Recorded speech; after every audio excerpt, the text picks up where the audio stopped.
सुनने कहने में बात बड़ी साधारण थी, लेकिन बहुत दिनों तक वो मेरे मस्तिष्क में विश्लेषण का विषय रही। और फिर हमने सचिव महोदय से कहा कि ये जो हम यहाँ पर गोष्ठियाँ करते हैं वर्ष में एक बार दो बार, तो यदि हम भिन्न भिन्न क्षेत्रों में जाकर के करें तो मुझे लगता है कि अधिकतर सरकार में फाइनेंसेस की दुविधा रहती है, वो भी नहीं रहेगी क्योंकि राज्य सरकार भी उसमें सहयोग करेगी।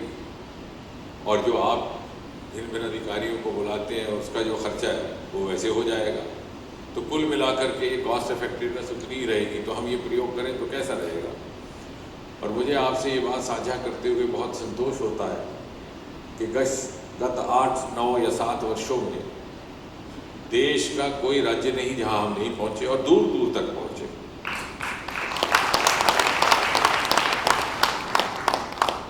उत्तरी सीमा में लेह में इस प्रकार की गोष्ठी हुई, लद्दाख में, श्रीनगर में हुई, जम्मू में हुई, कटरा वैष्णो देवी में, क्योंकि बहुत सारे हमारे प्रतिनिधि ऐसे थे जो चाहते थे कि कटरा वैष्णो देवी में, क्योंकि उसके साथ साथ उनको ये रहता है कि साहब यात्रा पे भी हुआ थे।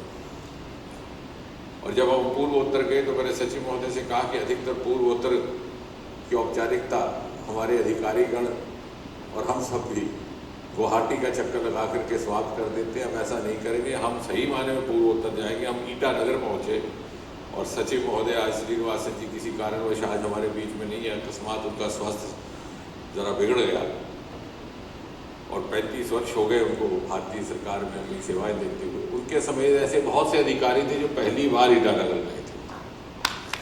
तो मुझे लगता है कि ये हम सबके लिए भी एक बड़ा अनुभव का विषय रहा।